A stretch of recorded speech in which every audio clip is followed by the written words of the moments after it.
Bueno, buenas tardes a todos. Estamos en otra nueva mesa de la conferencia, de la 18ª Conferencia Nacional de Políticas de Drogas, en el marco de los festejos de los 25 años de Intercambios Asociación Civil. Queremos agradecerles a todos y a todas el esfuerzo que han, ¿no? A partir de colaborar con Intercambios. Estos aportes nos ayudan a desarrollar actividades como estas y seguir visibilizando los derechos de las personas que usan drogas, a contrarrestar la estigmatización, e impulsar políticas de drogas no punitivas. Quienes aún no lo han hecho y no han podido colaborar y quieren hacerlo, pueden hacerlo a través del Facebook, el botón azul que aparece en el Facebook de Intercambios. Y nuevamente, gracias a todos por ayudarnos a seguir sosteniendo este espacio de pensamiento y de conversación. Y bueno, tengo la alegría de poder dar inicio a esta conversación, a esta mesa, con tres invitados de lujo para poder pensar, quizás recuperando un poco lo que pasó en la mesa de la mañana. Para quienes no pudieron ver, también está disponible en el Facebook de Intercambios para poder seguir pensando en aspectos vinculados con los tiempos, con la oportunidad o no de la crisis, con qué, ¿no?, te impone la pandemia, de qué manera, ¿no? Hoy a la mañana recuperaban a Benjamin pensando que este es un tiempo de una experiencia inédita y simultánea que nos obliga a pensar y a ensayar respuestas y que puede convertirse en una oportunidad. Eso es un poco la invitación del conversatorio de hoy, que se llama Tiempos pandémicos, entre la crisis en tiempo presente y el después. ¿No? La crisis social, económica y sanitaria a la que nos enfrenta la pandemia, como toda crisis, es por definición excepcional y temporal. Y nos parece que constituye una oportunidad para pensar y para problematizar ese estado normal de las cosas. Y para conversar sobre eso y algunas preguntas que nos dimos, tenemos tres invitadas.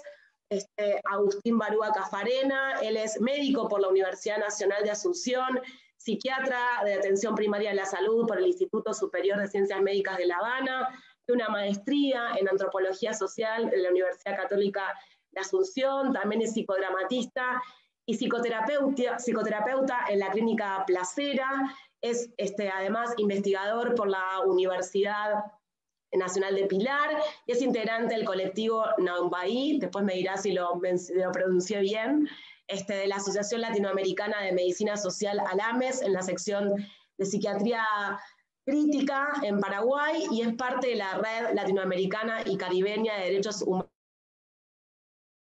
Bueno, tuvimos un problema con Jorgelina. Yo soy Eleonora, soy parte de Intercambios.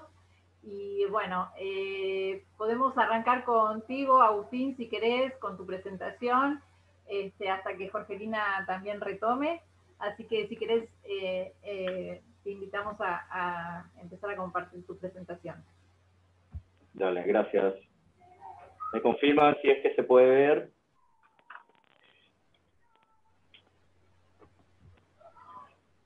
Sí, perfecto. Se está viendo. Se está viendo, ok, avanzo, ¿sí? Bueno, gracias por la invitación. Les quiero compartir un trabajo que titulamos Postales de Crisis, Pandemia y Paraguay. Parto de una pregunta que es: ¿cómo dibujar los contornos de una complejidad llamada Paraguay en contexto pandémico? Me preguntaba eso y me salieron postales.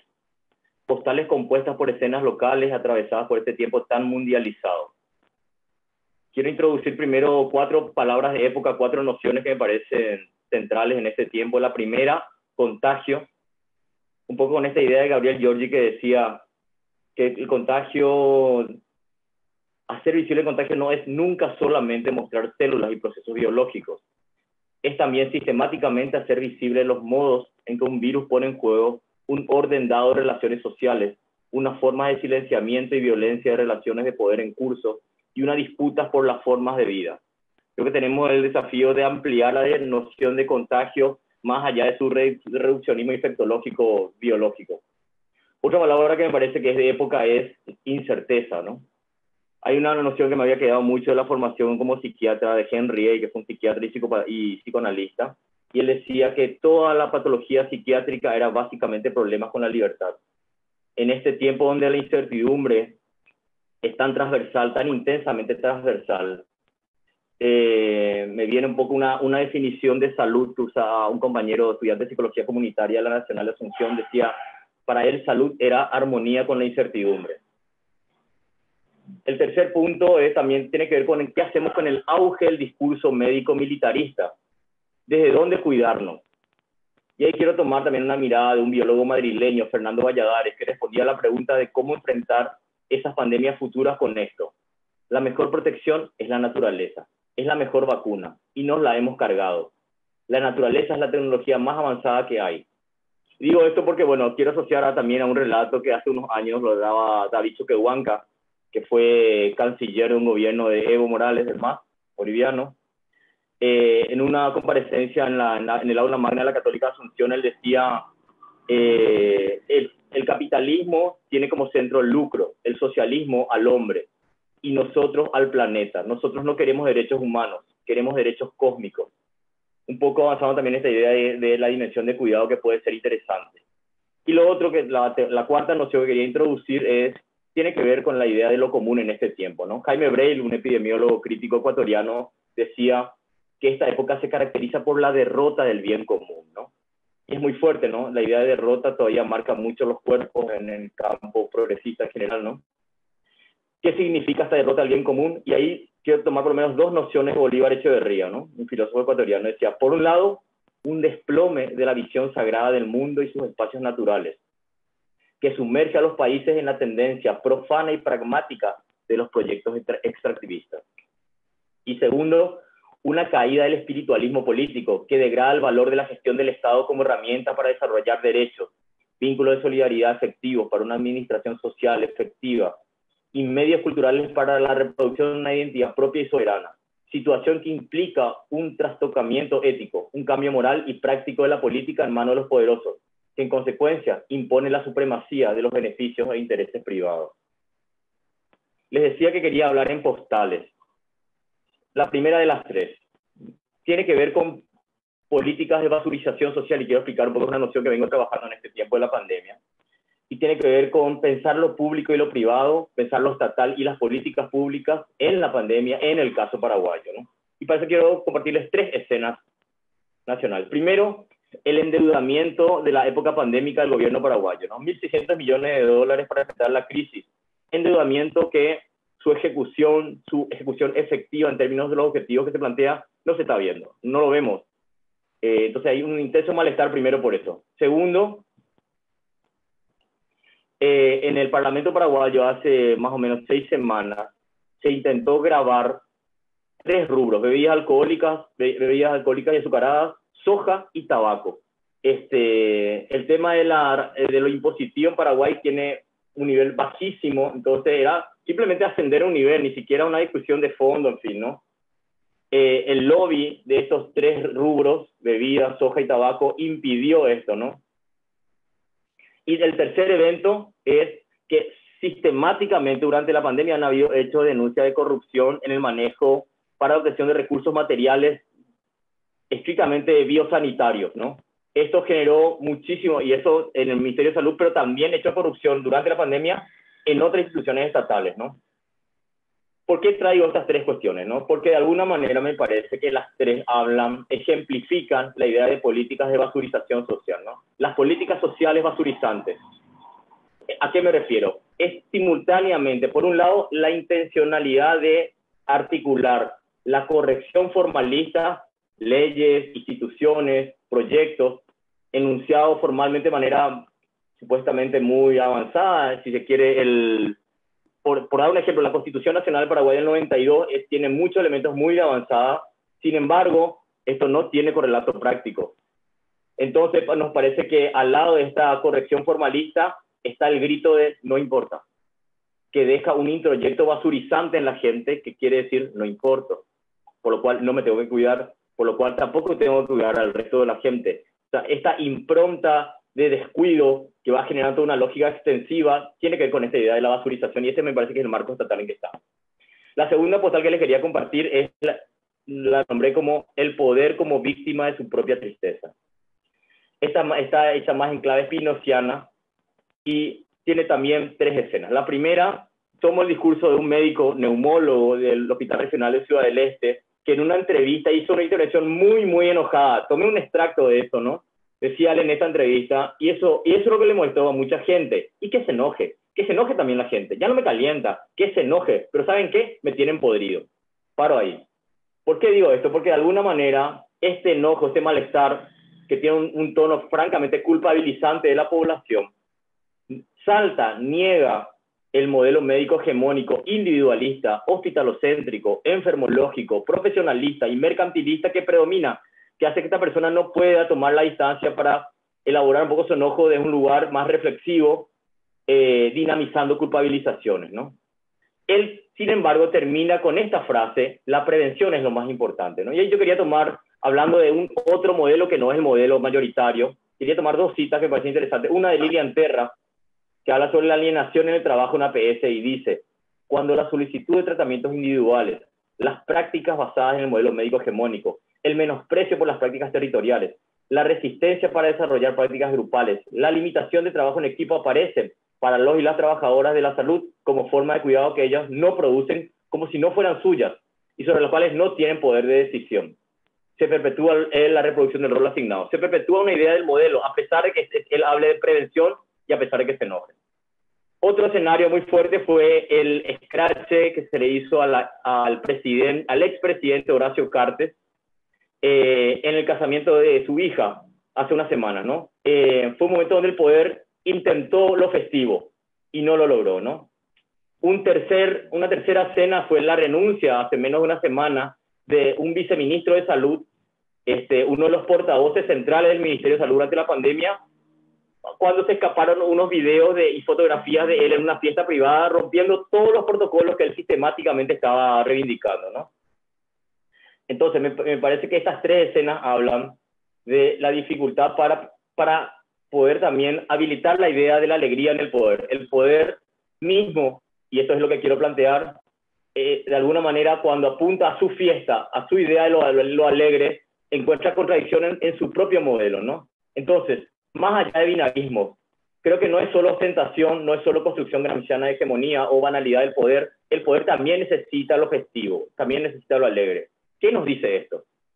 La tercera postal, y voy comenzando a cerrar con esto, nombraba de lo cercano y lo próximo, ¿no? ¿Qué pasa cuando tenés un Estado pequeño, clientelar, autoritario y precario y encima llega una pandemia, ¿no? Y lo que pasa es que se intensifican los modos de intercuidados comunitarios, ¿no? Hay una cita de Adriana Marcos, una médica rural, que decía: la relación de intercambio funda la comunidad humana. ¿Cuáles son los intercambios emergentes que aparecen en este contexto? ¿Qué es lo que se comienza a tramitar de otra manera? Y quiero dar tres ejemplos nacionales. Primero, red social.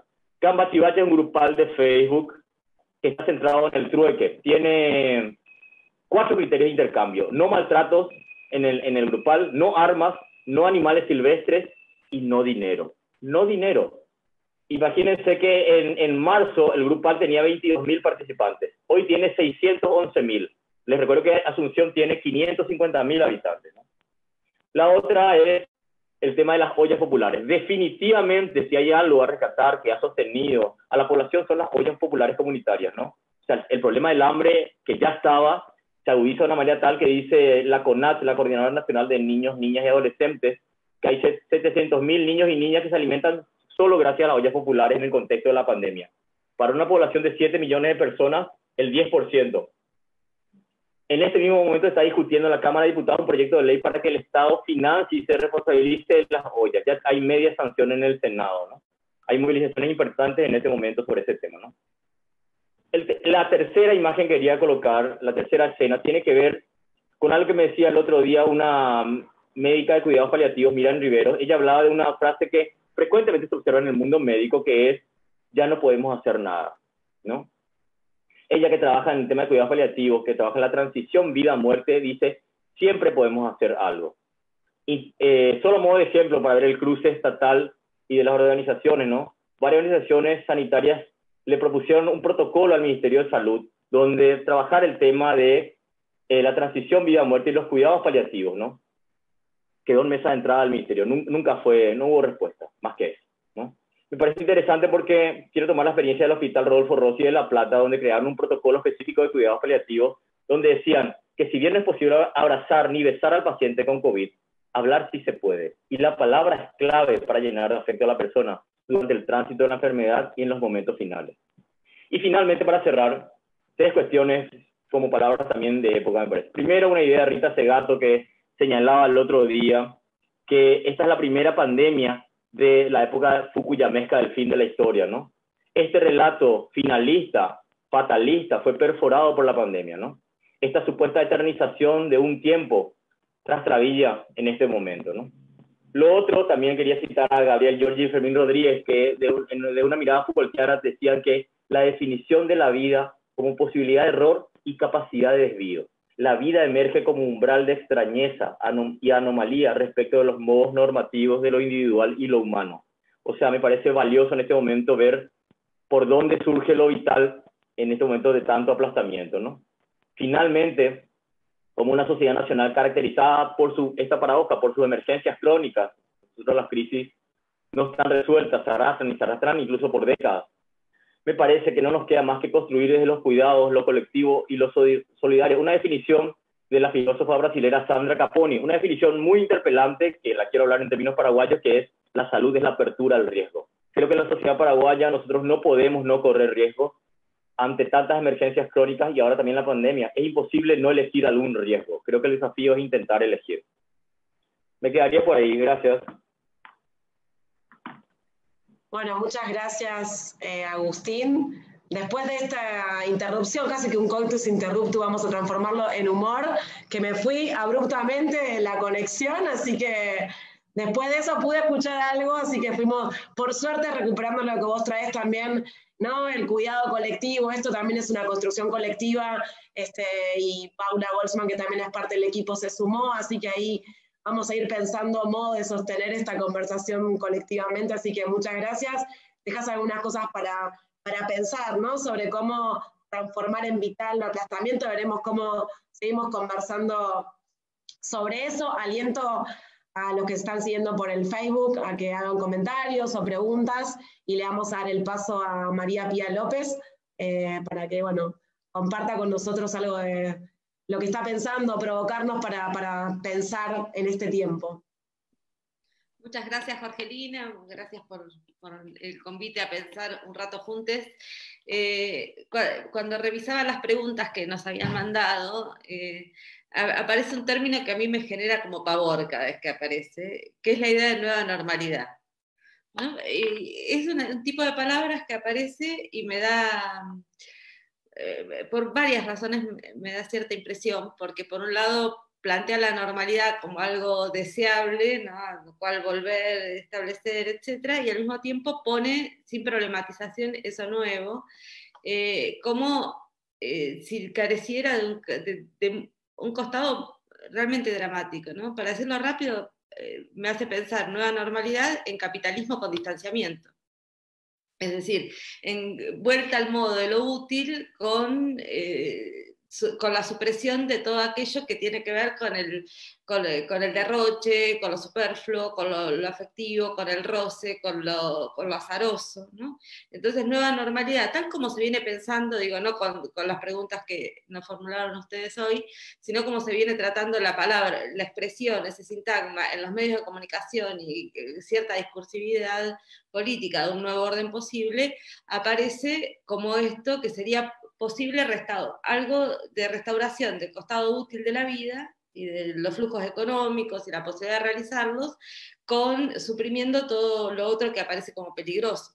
Entonces, ahí quería empezar con esto para empezar a problematizar eso y también pensar partir de lo que tiene de abrupta esta situación y por qué no veo posible esa vuelta sin más, porque lo que está pasando es algo del orden de una catástrofe, y de una catástrofe que en tanto catástrofe pone en suspenso todos los modos de vida que teníamos, y no es que esos modos de vida hayan sido reemplazados por un sistema de mediaciones que son las pantallas y que nos permitirían hacer lo mismo que hacíamos antes, pero atravesados por esta planicie de la imagen, sino que esa emergencia, esa tecnología, esa puesta de esa tecnología en el centro de nuestras actividades vitales, que es nuestras actividades laborales, nuestras clases, nuestras conversaciones políticas, las modifican enteramente. Entonces, pensar esas modificaciones es imprescindible también para pensar que de esta pandemia, para pensar que hay algún tipo de saldo que podemos sacar de esta pandemia que tiene que ver con instaurar frente a ella y a esto que está sucediendo un tipo de conflictividad. Porque si no, partimos como del supuesto de que estamos haciendo lo mismo de otros modos, y lo que eso produce a nivel de la subjetivación, a nivel de la construcción de instancias colectivas de pensamiento, o lo que produce, digo, en términos de situaciones de enunciación política, es muy complejo. Dije catástrofe tratando de pensar, y vos, Jorgelina, citabas hoy a una mesa de la mañana, antes de que te quedaras inmóvil, una mesa de la mañana en la que se había citado a Benjamin, ¿no? Pensando la idea de oportunidad que abre un tiempo excepcional. Bueno, yo venía pensando menos en la idea de oportunidad, cuando pensaba en Benjamin, que la idea que él sostiene respecto de que ciertas experiencias son de un orden tan abrupto y tan catastrófico que impiden narrarlas, ¿no? Y que quizás en esa imposibilidad, en esa dificultad, en esa tensión frente a la narración, hay algo que estamos obligados a pensar y hacer, porque si no podemos narrar lo que está sucediendo, no podemos narrarlo en esto de qué es lo que nos produce angustia, qué es lo que ha cambiado nuestra percepción, qué es lo que no estamos pudiendo hacer o pensar en la situación de aislamiento, entonces también puede ser que no podamos, sin esa descripción, no podamos pasar a disputar el día después de la pandemia. Por eso la narración, esa narración a mí me parece fundamental, y la pensaba a partir de esa hipótesis tan conocida de Benjamin, en experiencia de narración, pero también de un texto formidable de Sebald, que es Historia Natural de la Destrucción, donde Sebald dice, ¿cómo puede ser que hubo ciudades alemanas arrasadas por los bombardeos ingleses durante la Segunda Guerra Mundial, y no hay narración en la literatura alemana de ese... No hay narración de qué, no hay narración del olor de los cadáveres pudriéndose, no hay narración de las moscas, no hay narración del humo persistente en las ciudades, no hay narración del ruido, todo eso es la narración de la materialidad de lo que ocurre. Bueno, sin esa narración de la materialidad, dice Sebald, no podemos pensar que fue una guerra. Porque ¿qué es lo que aparece cuando no aparece eso? Aparecen las grandes palabras, aparece como los grandes enunciados, y en el terreno de los grandes enunciados, siempre se pierde la singularidad y también el componente sensible de las experiencias vitales. Si perdemos ese componente sensible de las experiencias vitales, entonces el tipo de abstracción que se produce siempre nos deja a disposición de la lógica de la mercancía, no hay otra. Digamos que la lógica de la mercancía volviendo a organizar todo el tiempo la vida. Entonces, decían, aparece esta idea, traía la idea de narración de Sebald o de Benjamin para pensar por qué me parece importante, y recién Agustín lo dijo también, cómo salir de un solo tipo de explicación, que es la razón epidemiológica. Porque también cuando se construye un único tipo de argumentación o un único tipo de racionalidad, se vuelve abstracta por todo lo que olvida, por todo lo que debe negar, por todo lo que debe omitir para formularse. Entonces, frente a eso, me parece que aparece esta hipótesis más material, ¿no? De qué es lo que ponemos en juego ahí cuando digo narrar. Y narrar es también narrar como las memorias que nos constituyen como sujetos, como en cada situación, en cada presente. Es narrar lo que nos pasa ahora y narrar quiénes somos. También narrar quiénes somos para poder pensar qué se abre aquí, porque si la pandemia puede ser que el resultado, podemos pensar que el resultado va a ser distópico, del día después, y que esa distopía sea capitalismo con distanciamiento, o sea, las vidas más aburridas de la historia, que nos toquen a quienes vivimos en el presente. Pero también puede ser otra cosa, pero que sea otra cosa ese día después, no depende de meras voluntades, depende de la construcción sistemática de un conjunto de fuerzas sociales, depende de la posibilidad de denunciar los núcleos de antagonismo, depende de las posibilidades de señalar en qué posibilidades hay de que se bifurquen esos caminos. Digo, para que un camino se bifurque, para que el azar esté de algún modo del lado de quienes son subalternos, tenemos que poder construir esas hipótesis, esos núcleos de antagonismo y ciertos enunciados y ciertas interpretaciones, que es lo que venía llamando narraciones. Entonces me quería detener en 3 elementos que de algún modo aparecieron en lo que dijo Agustín recién, pero quería retomarlos, que para mí, podemos usarlos de núcleos para poder pensar estas discusiones. Una es algo que aparece en relación a la pandemia y el aislamiento social preventivo y obligatorio, que tiene que ver con la centralidad de la cuestión de los cuidados y fundamentalmente de la organización social de los cuidados. Es decir, los cuidados dejan de ser algo que está en el orden de la vida doméstica, nada más, para pasar a ser un asunto público, y un asunto público que se toma a cargo de dos modos públicamente, uno a partir de políticas estatales y otro de las organizaciones sociales comunitarias. Entonces, esa doble aparición, el tema de los cuidados de ese modo.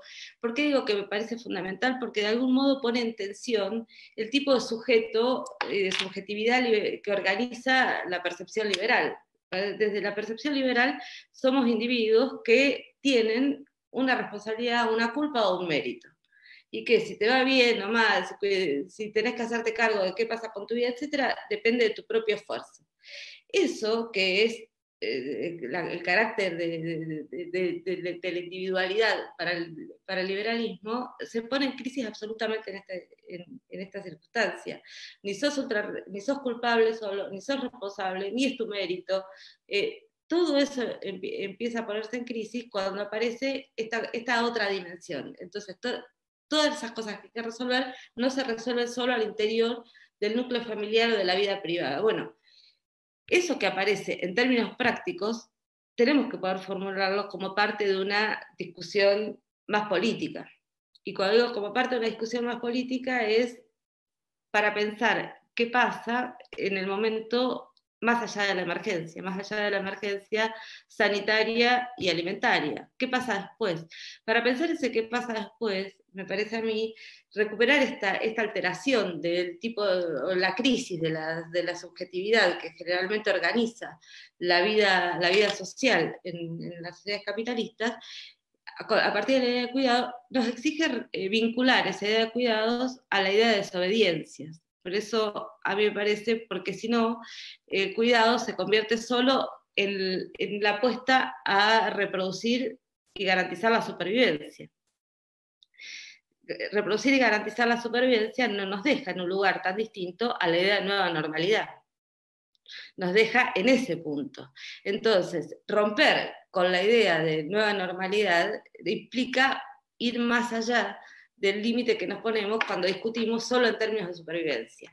Discutir más allá del límite que nos ponemos cuando discutimos solo cuando la situación nos obliga a discutir en términos de supervivencia, porque no es voluntario, sino que es lo que se está jugando cotidianamente para millones de personas, que eso sobrevive o no, pero eso exige poner en vínculo con la cuestión de las desobediencias, y por eso decía, implica también narrar. Implica narrar ¿qué? Narrar la formidable historia de las luchas sociales en las cuales todas estas ideas venían siendo problematizadas.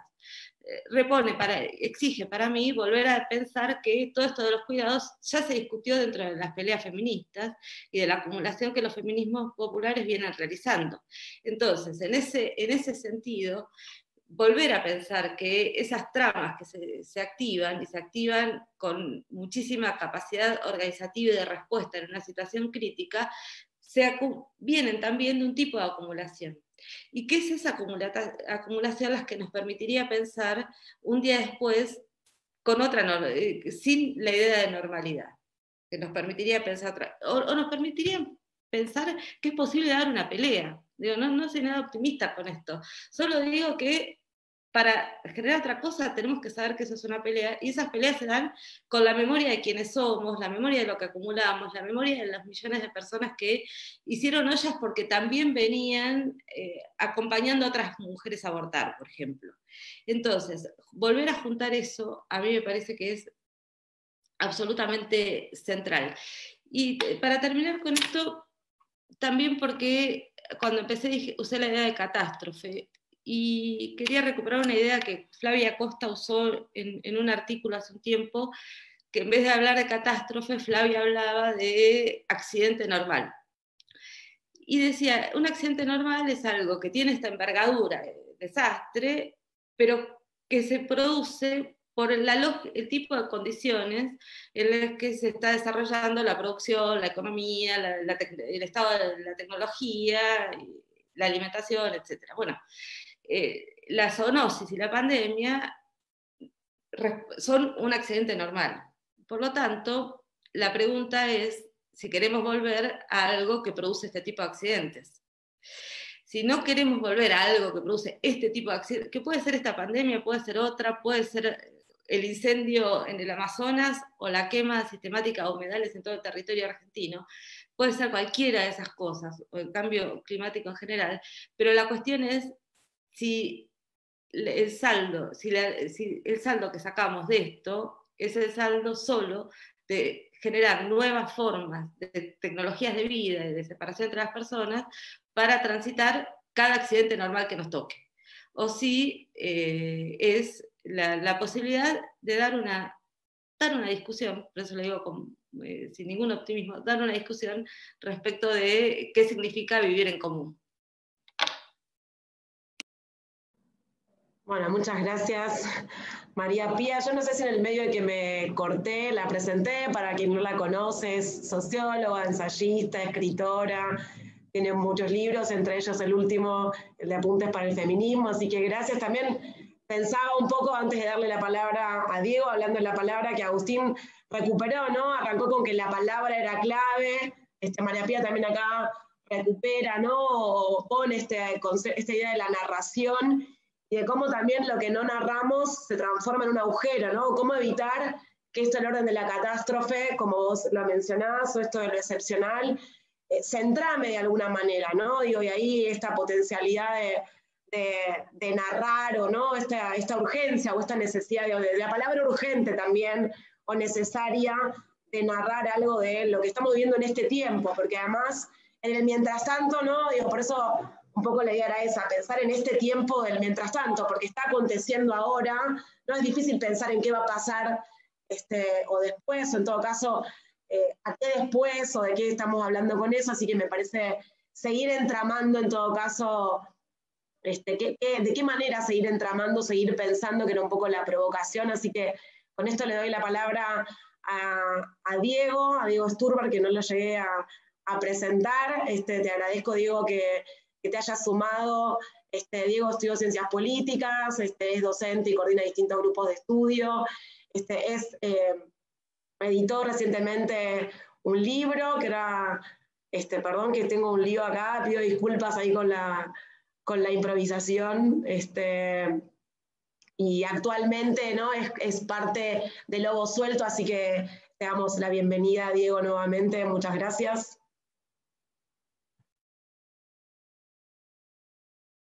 Estás en silencio, Diego.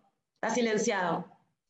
Ahí se me escucha. Esto es para ponerle vitalidad a este espacio, ¿no? Como, digo, somos humanos, ¿no? Y nos pasan estas cosas, no está programado. Es parte de la vitalidad, de poner la vitalidad al Zoom. Bueno, gracias por la invitación. Tenía pensado como hablar un poco corto, y hablando al final me parecía que quedaba elegante hablar corto. Al mismo tiempo, las cosas que han dicho antes Agustín y Pía. Pía es una gran amiga a la que no veo desde que empezó la pandemia. Así que bueno, digamos, uno está lleno de información sensible mientras ve la pantallita y dice cosas. Dicen todas cosas con las que yo estoy como demasiado de acuerdo. Con lo cual intentaría digamos, no repetirlas y más bien que se comprenda que no las repito ni las cito porque de alguna manera las sumo, digamos, estoy pensando cosas como en paralelo o en cruces posibles. A mí lo que me impacta, bueno, tiene mucho que ver con el título de la mesa y con tu presentación, Jorgelina, que iría directo, ¿no?, al tiempo, qué pasa con el tiempo durante la crisis. ¿Y qué pasa cuando la crisis es realmente una crisis? Porque ya sabemos, hablamos todo el tiempo de que estamos en crisis, de que además en América Latina la crisis es más continua que en otros lugares, el capitalismo vive de la crisis, que no es tan fácil distinguir cuando hablamos de capitalismo normalidad de crisis. Sabemos que el capitalismo hace norma de su crisis. Me gustaría como, digamos, ir más directo al problema de la crisis como interrupción. Al problema, digamos, de qué es lo que se interrumpe una crisis y qué pasa con la noción de tiempo, que ya está, me parece, lo suficientemente justificada con las citas de Benjamin que se hicieron, ¿no? Lo primero que me parece que habría que decir es que la crisis del capitalismo, que ya se venía dando desde el 2008 por lo menos, acentuada hoy con la pandemia, es una crisis de ciertos automatismos. Y esa noción de automatismos me parece bastante relevante para lo que en las preguntas que hacías y recién Pía lo tomamos como normalidad, ¿no? La normalidad como una serie de automatismos que sostienen la vida y que sostienen en la vida lugares además muy fijos y muy claros, ¿no? No todas las vidas son iguales, y los automatismos son automatismos de estructura, ¿no? Recién Agustín hizo una larga descripción de cómo se viven las vidas en ciertos lugares de América Latina. No es lo mismo los sectores populares que el capital y sus subjetivaciones, pero digámoslo así, hay un conjunto de automatismos llamados el capital. Y hay una interrupción que no sabemos hasta dónde llega. Pero sabemos que es lo suficientemente fuerte para que nos hagamos preguntas y que pensemos cosas que justo hace un siglo también se pensaban, pero se pensaban por efecto de la Revolución Rusa. Hoy no se piensan por efecto de una subjetivación revolucionaria. Se piensan por un efecto sanitario, digamos, movidos por un virus que no tiene dos neuronas, digamos, ¿no? No es Lenin el que hace pensar hoy, no es la clase trabajadora revolucionaria que se autonomiza del poder del capital y entonces inspira a las masas de todo el mundo a la huelga general. Estamos más bien en un tipo de interrupción contemplativa, más meditativa. Nos preguntamos qué significa todo esto, porque además sabemos perfectamente que el capitalismo interrumpe sus automatismos y al mismo tiempo intenta asegurarlos. Entonces tomaría estas dos dimensiones: interrupción de ciertos automatismos de la vida y al mismo tiempo una presión salvaje por asegurarlos. Y esta presión salvaje por asegurarlos viene de tiempo, viene de la crisis del capitalismo mínimo del 2008. Si nos ponemos a ver en América Latina la coyuntura del último tiempo, antes de la pandemia, lo que ocurrió en Brasil. Cuando digo lo que ocurrió en Brasil, me refiero al golpe de Estado en Brasil, me refiero a este nacimiento en un país muy importante para América Latina de un neoliberalismo, que en su propia crisis se convierte en neofascista para asegurar el orden, para asegurar la subordinación de lo popular a la reproducción de las mercancías. Entonces, este es un dato previo a la pandemia. Hoy Bolsonaro está en su momento de mayor... las encuestas le dan muy bien. Está de vuelta en un momento de muchísima popularidad. Me refiero también a lo que pasa en Bolivia, el golpe de Estado con Bolivia. Me refiero a lo que pasó en Chile, a la revuelta que ocurrió en Chile. Por no hablar también de los ensayos que cada vez con más asiduidad se hace en la que hace la Argentina la derecha antipandemia. Me refiero a que existen mecanismos muy concretos, algunos más marginales y otros muy estratégicamente centrales en Occidente, sobre todo en América del Sur, que los conocemos bien, que que responden al problema de la interrupción con el problema del aseguramiento. ¿Cómo se asegura el Estado en función de la propiedad? ¿Cómo se asegura el funcionamiento de la sociedad en función de las formas de reproducción del neoliberalismo? Dicho esto, coincido entonces con Pía que no hay nueva normalidad posible desde el punto de vista de que acomodarse a ese reaseguramiento es resignar un aspecto que me parece fundamental, que creo que Agustín, una premisa de lo que Agustín plantea todo el tiempo, es suponer que es posible la reproducción social al interior de las categorías de la reproducción de este capitalismo. Me parece que eso es lo que está jugando. Desde antes de la pandemia, mucho más con la pandemia.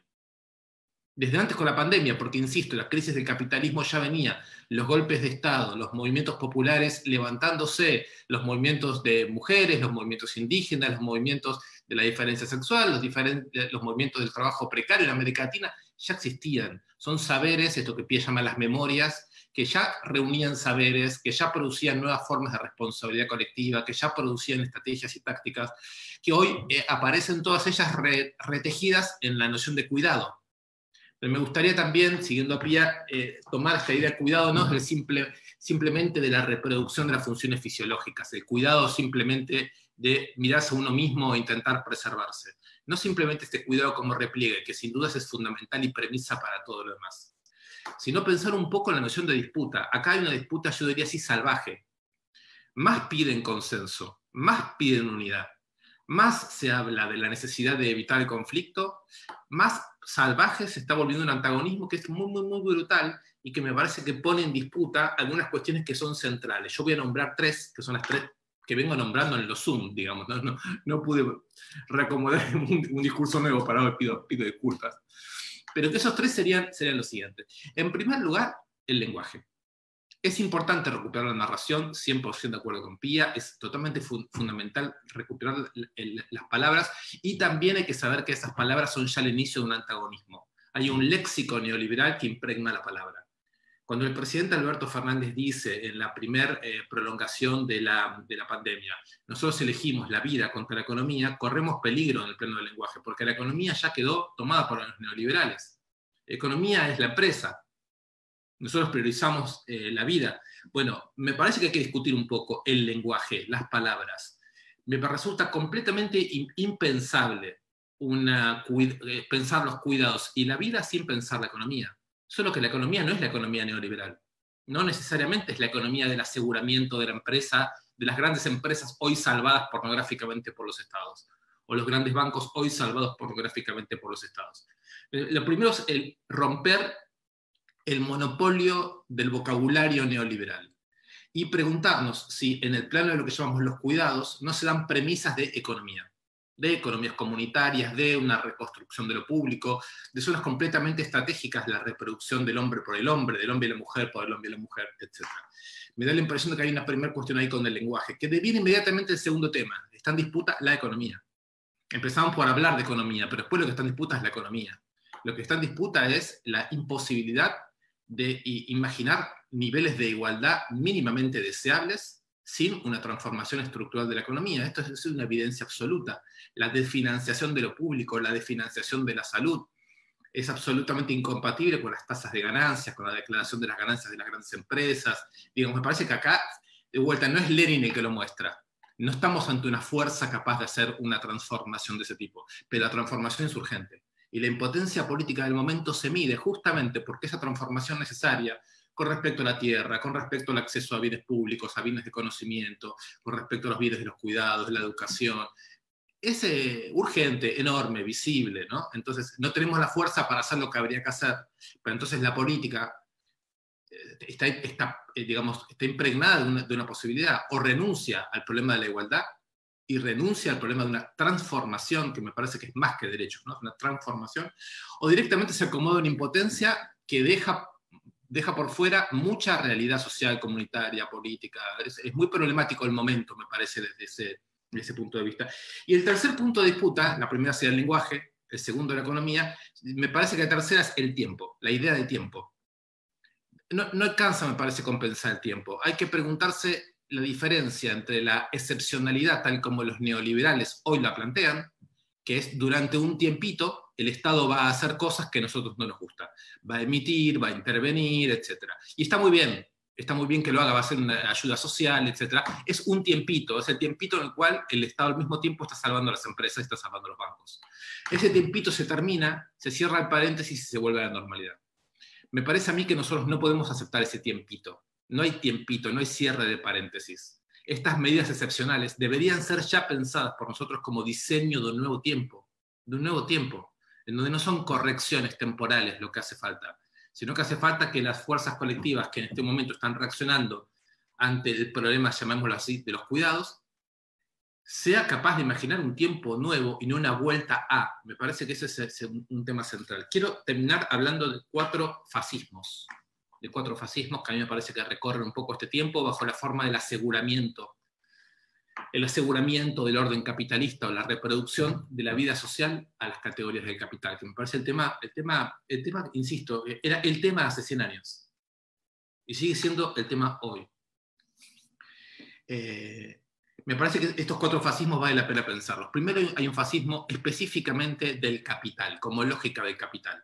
Llamaría neoliberalismo actualmente a la desesperación para aumentar la ganancia, sin problemas en aplicar la violencia cuando se trata de extraer la ganancia de cuerpos y territorios. Cuerpos, territorios, redes comunitarias. Hay un fascismo que consiste simplemente en el hecho de que para aumentar la ganancia, para aumentar la tasa de ganancia, no hay límite en la utilización de la violencia. Y eso me parece estructural del capital, no es porque gobierne Macri o gobierne Alberto o gobierne no sé quién. El problema de no pensar materialistamente ese fascismo o la relación interna entre fascismo y capital nos puede llevar a posiciones un poco, me parece a mí, voluntaristas o idealistas. ¿Con qué capital se va a contar cuando hagamos capitalismo bueno, capitalismo en serio? Hay otro capital que no aplica esa violencia cuando extrae de los cuerpos, de las comunidades y de las redes sociales unas ganancias a través de la violencia. Ese es el primero. El segundo es el fascismo del deseo, o sea, el terror que le produce a la máquina capitalista que las personas, comunidades, grupos y pueblos deseen autónomamente, que su deseo no se realice en la mercancía. Si el deseo de las personas no se realiza en las mercancías no se realizan en el mercado. Entonces, el esfuerzo enorme, muy violento, por evitar que se abra la brecha entre deseo comunitario y deseo de mercancía, entre deseo y capital. Eso también genera un tipo de fascismo muy ordenancista, que penetra sobre cuestiones que aparentemente no tienen que ver con la economía, como nuestras maneras de ser, nuestra manera de desear, formas de sexualidad, etc. El tercero es un fascismo específicamente político. Es el hecho de que se suscitan subjetividades que se candidatean a gobernar este reaseguramiento. La aparición de grupos políticos fascistas, de funcionarios fascistas, de subjetividades fascistas, políticamente fascistas, que quieren efectivamente en el orden político sostener la máquina, reparar la máquina, se ofrecen a una asistencia continua de la máquina que está evidentemente agrietada, evidentemente en crisis, evidentemente paralizada o momentáneamente paralizada. Este fascismo político es un tema importantísimo y en la Argentina hoy lo estamos viendo en formación, ¿no?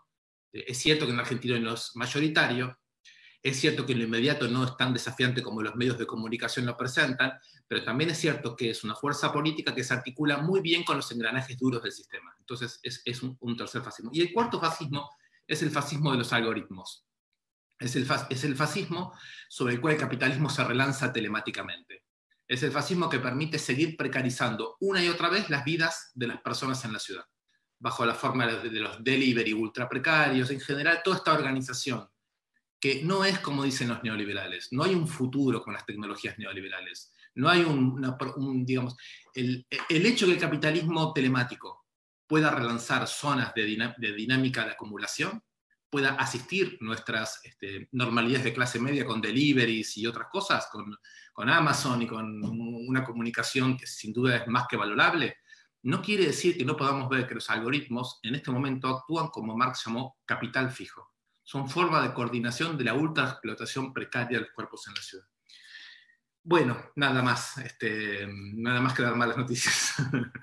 Nada más ni nada menos, ¿no? Digo, me parece que entre el estrés han abierto, ¿no? Vos decías nada nuevo de los Zooms, de lo que vengo diciendo de los Zooms, pero me parece que en todo caso hay la posibilidad en este encuentro, ¿no? También decías que te encontrás con Pía, también acá, después no habiéndola visto antes, me parece que en todo caso lo que abre, hay algunas preguntas que van diciendo en el Facebook y me parece que también era esa la idea, ¿no? Un poco juntar algunas de las cosas que algunos vienen pensando, no digo de manera aislada, porque hay otras formas también en las que empezamos a conectarnos y ponerlas como a robar un poco. Y también para aquellos que quizás venimos de otros campos, digo, pensemos que no todos los que están escuchando vienen específicamente de estas áreas o están pensando a veces su tarea más concreta, ¿no?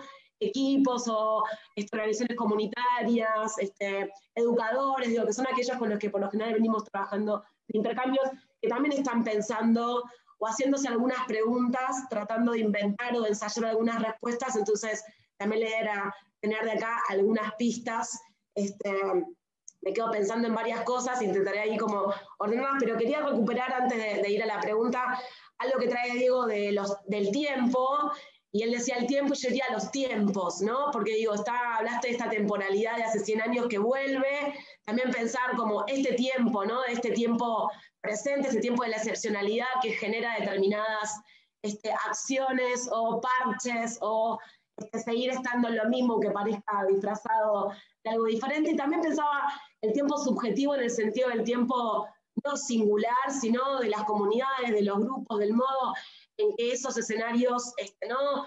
vitales, de vida cotidiana, también están tratando de llevar o transitar o habitar y de poner algún significado o algún sentido ¿no? a este tiempo, ¿no? Me parece ahí pensar en el plural estas temporalidades, y ahí aparece, como hablando de lo excepcional, una pregunta que le hago para el estrés, el que quiera arrancar en la rueda.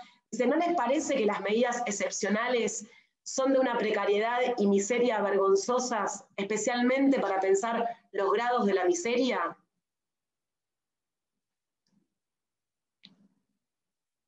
No se amontonen igual, pueden estar en desacuerdo, podemos pedir la ampliación a la pregunta.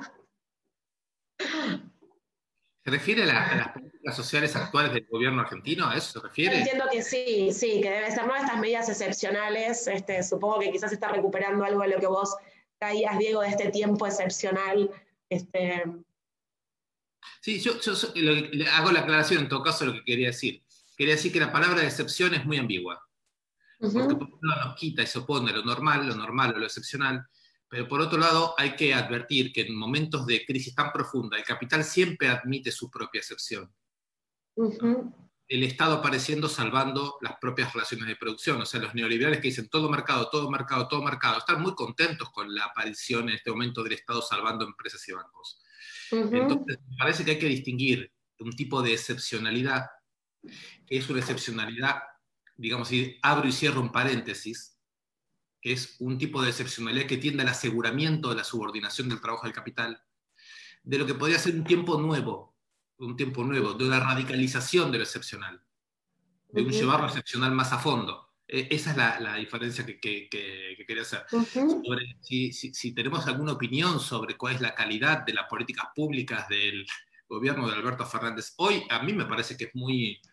Lamentablemente es muy evidente la respuesta. Es todo lo que está ocurriendo a nivel del Estado argentino ya hace muchos años es de una miseria enorme, de una precariedad enorme, etc. Y al mismo tiempo, ¿qué se puede decir? Menos mal que se fue Macri, menos mal que se logró torcer ese destino, porque también ese destino era tremendo. Entonces, me parece que no se trata de elegir, se trata de nombrar la miseria actual como miseria actual, y me parece a mí pensar más en serio qué disputas estamos en condiciones de dar, cuáles son las que necesitamos dar, y construir un poco lo que decíamos, una idea del tiempo, una idea de economía y una idea del lenguaje, para poder darlas, ¿no? No sé, Pía o Agustín, si vos querés decir. Pía. Sí, quería agregar algo, porque me parece que la idea de excepción que están trabajando y la de tiempos que repusiste, Jorgelina, me interesaba decir algo sobre eso. Yo creo que hay momentos, y por eso existen los fascismos y la amenaza fascista permanentemente hoy, que ni siquiera aceptan ciertas medidas excepcionales, porque sí me parece que aceptan claramente el salvataje de bancos, de empresas, la vía de las ayudas para pagar salarios, etc. Pero el modo en que combaten, por ejemplo, algo que podrían aceptar como medida excepcional, como el impuesto a las grandes riquezas, muestra que hay un campo de antagonismo que los sectores dominantes eligen dar, y que vinculan a eso, me parece, la expansión de una derecha movilizada, de una alternativa fascista muy explícita. Es decir, creo que hay algo respecto a la excepción donde el pacto no está tan establecido respecto a esa tolerancia, porque me parece que esto que también decía Diego y retomaba Jorgelina, que es lo que suceda también deja huellas.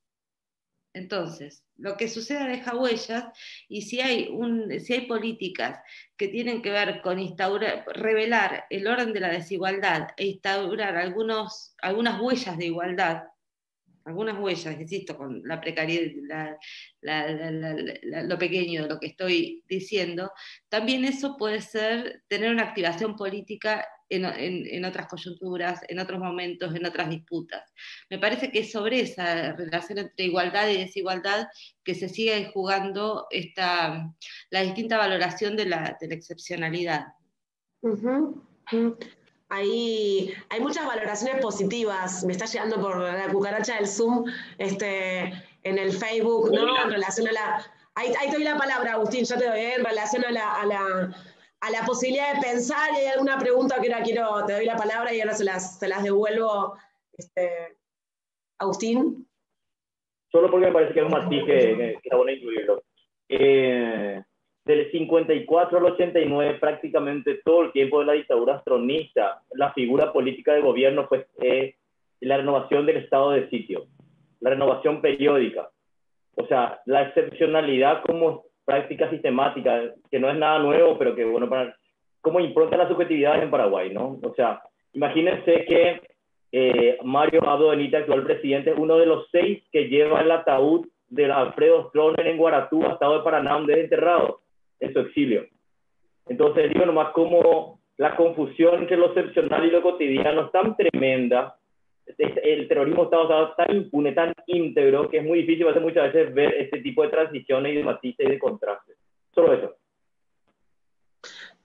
Ahí un poco preguntaba, ¿no? Entre las valoraciones positivas, ahí pregunta alguien, ¿cómo recuperar una perspectiva crítica de futuro que no sea derrotista?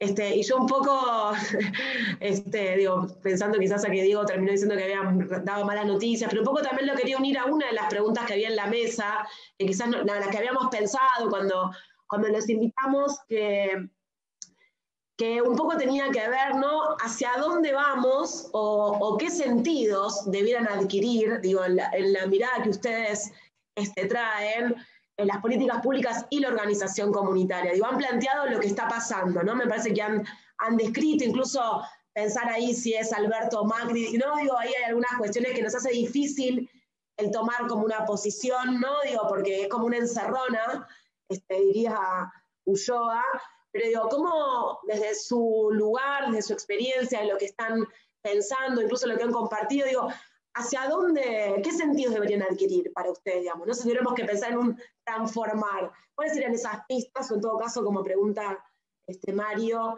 ¿cómo pensar una perspectiva crítica no derrotista? Quien quiera puede empezar. ¿Empiezo? Muy difícil. Dale vos, Pía, dale. Dale, Pía. Activamos juntos los micrófonos. No, que justo, digo, haces esa pregunta en un contexto que está todo el mundo discutiendo la afirmación del expresidente Duhalde respecto de, movilizando una imagen respecto de las posibilidades de amenaza a una democracia que siempre aparece intención o posible de ser amenazada. Esa palabra golpe no fue la primera vez que apareció en el discurso de Duhalde, sino que está apareciendo de algún modo activándose, y yo creo que eso sí produce una encerrona, porque nos obliga a situarnos en el presente solo de un modo defensivo. Es decir, si nosotros nos situamos en la evaluación de lo que se juega en el presente, solo en defensa de lo ya existente, de las instituciones existentes, de lo que están haciendo, nos queda muy poco resto de una imaginación política capaz de favorecer en serio a la realización de las fuerzas de este presente. Digo, y no lo quiero decir como un trabalenguas, pero me parece que un gobierno que siempre puede ser un gobierno amenazado, que siempre puede ser un gobierno confrontado a lógicas de derecha muy ominosas, como las que me parece que se ponen en escena en lo que Diego mencionaba como los fascismos en América Latina. Sin embargo, ¿cómo se defiende? ¿Cómo nos defendemos? Porque no es defender un gobierno, ¿cómo nos defendemos nosotros de la amenaza de los fascismos? Bueno, yo diría, defendernos de la amenaza de los fascismos implica poder constituir algo más que la defensa. Es decir, poder constituir alguna estrategia que tenga que ver con la afirmación de otras condiciones. Por eso decía hoy que y lo voy a decir con otro ejemplo de la coyuntura, estoy muy con los diarios del día, de estos días. Por ejemplo, ¿qué sería solo defender las instituciones existentes, lo que está haciendo un gobierno que en mi caso apoyo muy plenamente, o en muchos sentidos? Sería no hablar de Facundo Castro y del problema de las políticas de seguridad en la provincia de Buenos Aires. ¿O sabemos que poder defender esto y las condiciones de la democracia en Argentina exigen revisar la violencia institucional y exigen saber que cuando habla Cristina Castro está poniendo en juego no solo su reclamo de madre, sino también un saber militante que tiene mucha acumulación en Argentina? Y que entonces es sobre ese saber militante, que es el que se expresa en la palabra de la mamá de Facundo y cómo está guiando ella la investigación, es en ese saber militante donde tenemos la fuerza para poder discutir la violencia institucional, podemos discutir al ministro de Seguridad de la provincia y podemos discutir la cuestión de la seguridad en general. Porque si no, Diego hace un rato decía, no podemos decir vida y economía y dejar economía al lado del liberalismo. Yo diría, del mismo modo, no podemos decir derechos humanos o seguridad dejando la seguridad enteramente del otro lado, porque ahí hacen carne los fascismos. Entonces, la disputa por cada uno de esos términos y decir que sobre cada uno de esos términos, o como le llamemos, de esos problemas, es posible pensarlos con esa densidad que tienen la comprensión de las militancias acumuladas y de los saberes y eso que sea las memorias, me parece que nos pone en otro lugar.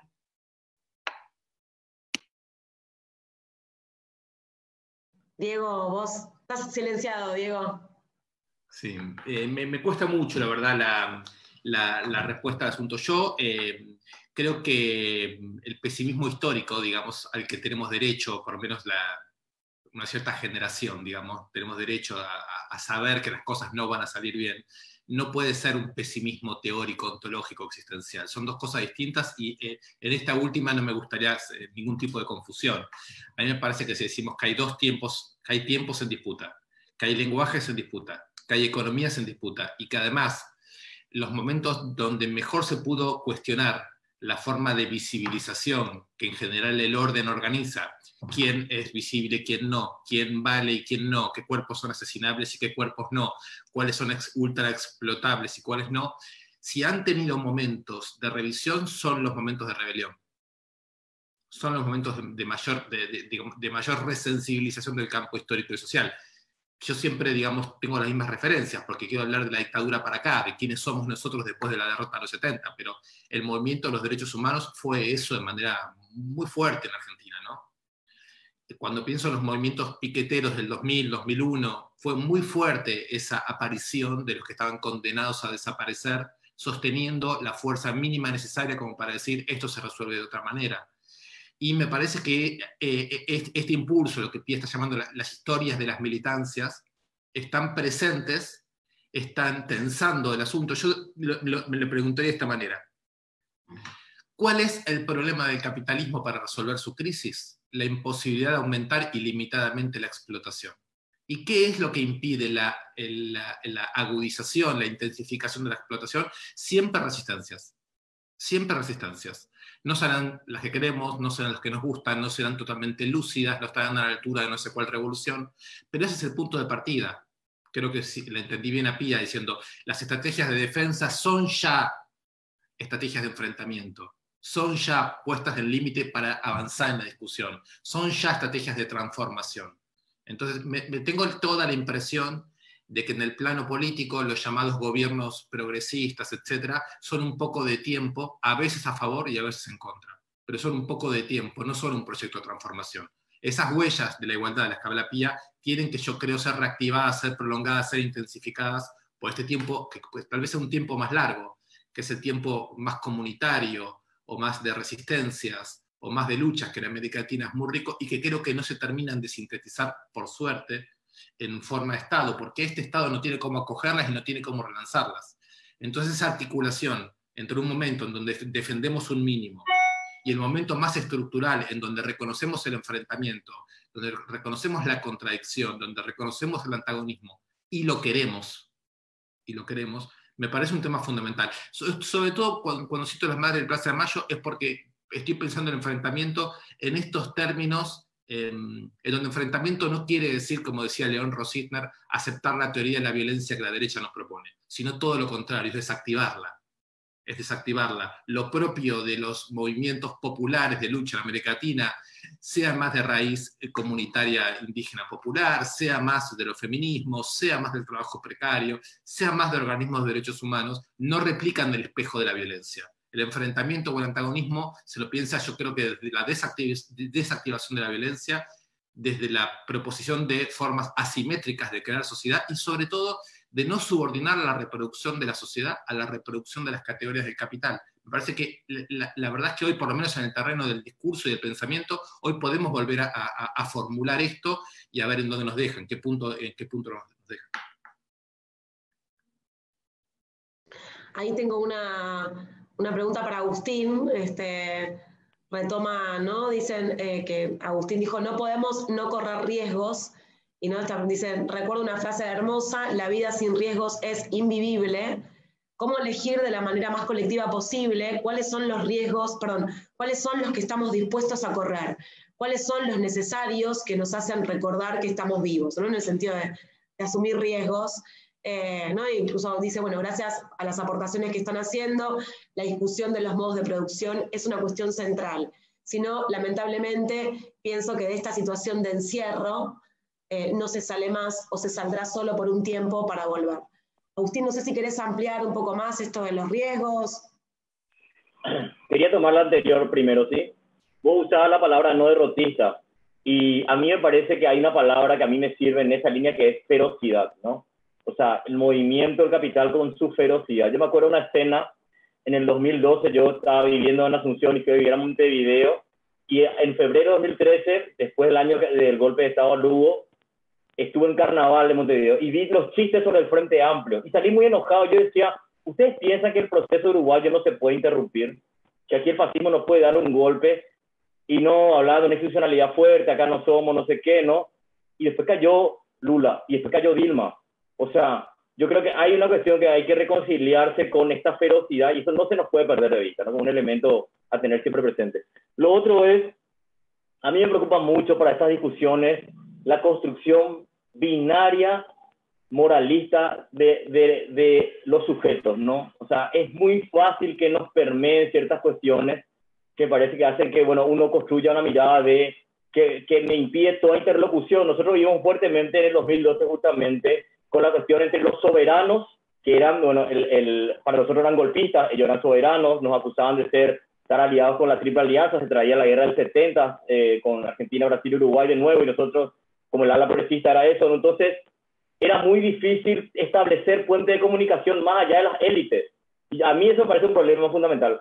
¿Cómo se puede establecer más allá de las élites puntos de conversación, puntos de sensibilidad ante una mirada distinta, ¿no? Que demasiado fácil, es muy funcional esta estratificación tan severa de bandos, como la vimos mucho en Paraguay. Ustedes verán el caso nacional, ¿no? De ustedes. Y otro elemento. Previo a la pandemia, si ustedes preguntaban en febrero, ¿cuáles son los movimientos sociales más importantes en Paraguay, o si querés, en Asunción, de los últimos 4 años? Y eran el movimiento estudiantil secundario, el movimiento estudiantil universitario y el movimiento de mujeres jóvenes feministas. Ninguno de los tres tenía una impronta de izquierda. Venían de otras tradiciones, venían de otras condiciones subjetivas. Claro que había alguna presencia, pero era fundamentalmente eso, ¿no? Y uno, porque creo que también qué interesante es tener un margen de imprevisibilidad para estas cuestiones de por dónde va a venir esta cuestión de lo no derrotista, ¿no? Me parece... Y ahí me quiero quedar, esto segundo que me decía desde el comentario que leíste a Ecor, que creo que tiene una lírica que merece una apertura, ¿no? Dejarla abierta, dejarla que resuene, a ver por dónde va, ¿no? Volvemos a la incertidumbre, no eso.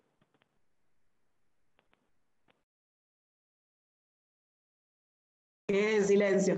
Pero convivir ahí, ¿no? La incertidumbre, el habitar, el transitar los centros, me parece que también esto que vos traes o todos traen de alguna manera, de romper con los modos binarios también de pensamiento, las categorías que usamos, el modo en que tratamos de comprender, y esta invitación a transitar entres, ¿no? Digo, y ir tejiendo o entramando puentes en esos entres. Me parece que ahí hay dos preguntas más, nos queda todavía un ratito, y yo quisiera primero, digamos, recuperar algo que trajo María Pía en relación a la organización de los, ¿no? Cuando hablaste de los cuidados y esta dimensión de la organización social de los cuidados, y recuperaste cómo los feminismos han discutido cuestiones del cuidado, y lo quería unir con los riesgos, porque para los que venimos quizás ¿no? del campo de la reducción de riesgos y daños, justamente Intercambio es una organización, ¿no? que se define en esa clave, que venimos pensando y discutiendo ¿no? la relación entre riesgos, cuidados. Entonces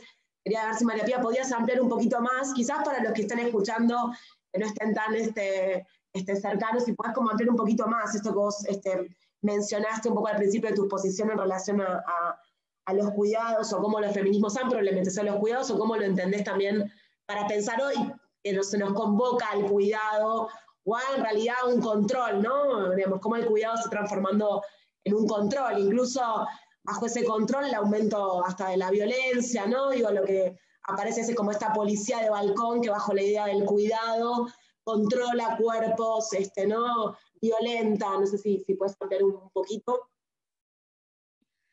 Sí, un par de cosas respecto a eso, Jorgelina. Una, que me parece que hay algo, la policía de balcón, para partir del final de lo que dijiste, ¿qué es lo que reclama? Reclama a cada quien, es una persona que asume el rol de cuestionar a otros lo que están haciendo, ¿no? Eso aparece porque en una situación de pandemia y de existencia del contagio como amenaza, las otras personas pueden ser cofactores de tu propia salud. El modo cuando se resuelve así policialmente, se resuelve también con la lógica de la culpa y del castigo.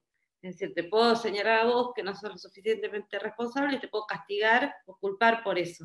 Hay mucha anécdota desde el principio del aislamiento sobre la cual hacían mucho pie los medios de comunicación, que era, bueno, fulanito se escapó de la cuarentena para irse a visitar a la novia o para ir a comer un asado. Es decir, toda la lógica de construcción del sistema de culpabilidades, que cuando se trabaja con reducción de daños, por ejemplo, aparece mucho, todo ese imaginario reapareció y es un costado fuertemente policíaco de pensar la cuestión, ¿no? Y securitista de pensar la cuestión.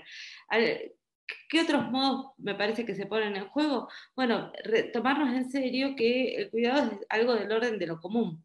Y que entonces, como es algo del orden de lo común, hay que establecer frente a eso no tanto la lógica del control policial de unos con otros, sino de reforzar las estrategias comunitarias para afrontarlo. Reforzar las estrategias comunitarias para afrontarlo implica, por ejemplo, saber que tiene que haber alimentos en todos los barrios, que tiene que haber formas accesibles, tiene que estar todos los cajeros automáticos funcionando para que las personas tengan acceso, tiene que haber centros de salud al alcance en todos lados. Eso es pensar, me parece, es activar lo comunitario de un modo la cuestión del cuidado, de un modo de pensar cómo se preserva lo común y cómo qué nos pasa a cada uno en términos individuales, también tiene que ver con el orden de lo común y no con la pura responsabilidad o culpabilidad de cada quien. Parece una distinción súper fina, pero para mí la diferencia entre alguien que desde el balcón le grita a otra persona no salgas a pasear el perro, ¿qué estás haciendo en la calle? Y alguien que hace una olla popular, y no es por binarizar, Agustín, pero es el modo dicotómico de presentar las cosas. Entre esas dos acciones hay dos modos muy distintos de cuidado. Y podremos decir que hay una gama de grados en todo eso, pero esas diferencias de cuidado están poniendo imaginaciones diferentes de lo común. Eso es lo que, para pelear otra política, para mí tenemos que hacer pie en cuando aparecen esas imaginaciones de lo común que hacen posible, insisto, de sostener a la olla las mismas compañeras que sostienen una olla, ir a rescatar a otras en situación de violencia, ¿no?